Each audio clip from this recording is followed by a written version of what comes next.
যেটা কবে দেবে? আমি তো ইন্দারা করে পড়ে থাকবো। টাকাটা মিটিয়ে নিয়ে যাবো না। তাহলে আমি যে ইন্দারা করবো তখন 4 দিনের জন্য তাহলে এখন টাকাটা ওখানে লেটে নাও যে পরের মাসে টাকাটা নাও। তুমি এক কাজ করে রিঙের দামটা দিয়ে দিও বুঝলে। তা গড়ে একই হচ্ছে টাকাটা রিঙের টাকা তো যদি এই মাসের মধ্যে ওই 13,000 দিতে পারি দিন দেবো। আর যদি বলো কি না আমাকে দুটোই যাবে, দুটোই তো সম্ভব, মানে খরচার ব্যাপার সেগুলো। এবার এই পাশে লাভ না তো ওই পাশে যদি শুনে লাও বলে তুমি রিঙের টাকাটাও দিয়ে দিও। ধরো রিং তোমার ইন্দারা কদিনের মধ্যে কতটা নেমেছে?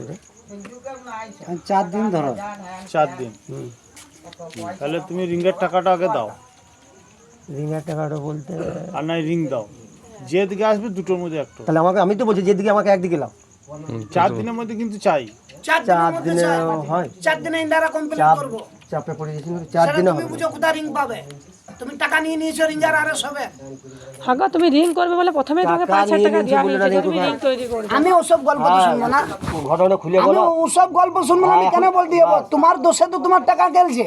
সে গেইতে বলি তো নিয়েছে প্রথম দিকে তুমি দেখো লেখা আছে না, দেখো রিং বানাবার জন্য প্রথম দিকে টাকা তো বলো না, বলে হ্যাঁ তোমাদের কেমন নিনছে আমার। না না, তুমি রিং এর জন্য আলাদা করে নিয়েছো। আমার মতো দেখে লাভ নাই। রিংয়ের জন্য আলাদা আমাকে ফোন করেছে। তুমি তাহলে 4 দিনে হবে না? আমার হয় একদিকে টাকা লাও আর না একদিকে রিং লাও, তারপর আবার টাকাটা তাহলে রিংয়ের টাকাটা কবে দেবে বলো তুমি? এই মাসে যদি রিং তো ওই 1 সপ্তাহ 2 সপ্তাহের মধ্যে আমি রিং দিন দেবো। 2 সপ্তাহের মধ্যে আমি রিং দেবো। কিন্তু তুমি আবার গাড় মারাবো নাকি তোমার জন্য? আবার ইন্দারাটা করে আবার ইন্দারাটা ধসাবো। তুমি ইন্দারা করে ইন্দারা ধসাবো। হাফ ওই 10 দিনের টাকা লাও। তাহলে তুমি রিংয়ের টাকাটা, রিংয়ের টাকা যদি 9,000 হয় তাহলে 9,000 টাকা পারবে। আমি 9,000 টাকা ঠিক আমি 10 দিনের মধ্যে ম্যাচ করে দিতে পারি। না আমি মেনে নিলাম। তোমার জন্য আবার ঝুলবো না আমি। ওই রকম আমরা কাজ করি না।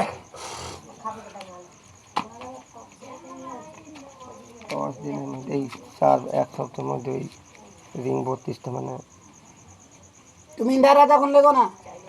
ও রিং ফেলাবে তারপর ইন্দারাই লাগবে। না না না, টাকা দিবে না না, ও রিংটা যদি না দেয় ইন্দারাটা করে আবার টাকা দিবে বলছে, টাকা দিবে। এই আমার ইন্দারা আবার অন্য করলে হবে না, ঘরটা কতদিন আটকে থাকবে। আমি এইদিকে টাকা দিয়ে এই টাকাটা উঠে দিই বুঝলে সই ভাই। হ্যাঁ এই দিন দেখো ও যেটা কাছে সেটা দিন দেখো। আর আমি যেটা না আমি কমপ্লিট চাই। আমার ও তো কমপ্লিট করবে বলছে। কি কমপ্লিট? ও নিজে কাটবে, নিজে রিং দেবে, ও তো কমপ্লিট হয়ে গেল ইন্ডিয়াটা। আর আমি যে টাকাটা তোমাকে দেবো সেটা রুখে মিটিয়ে দেবে, আর বাদ বিটা একটু খেপে তোমাকে দিয়ে দেবো। আমি ওকে মিটিয়েবো না, বাকি রাখবো না, সেটা তোমার ব্যাপার। সেটা আমার ব্যাপার। বলো তারপর। এবার আমি তো বলছি কি আমাকে একদিকে দিতে হবে। কি হয় টাকা লাও না তো রিং লাও। তুমি শুনে লাও, যে 13,000 টাকাটা পাবে মাসের শেষে দিও, আর রিংয়ের যে টাকা হবে তোমাকে 7 দিনের মধ্যে দিতে হবে। তুমি কি বলতে চাইছো বলো? তো দুটোই তো চাপ পড়ে গেছে। তো চাপ তো নিতেই হবে। চাপ তো নিতেই হবে। তোমাকে চাপ নিতে হবে।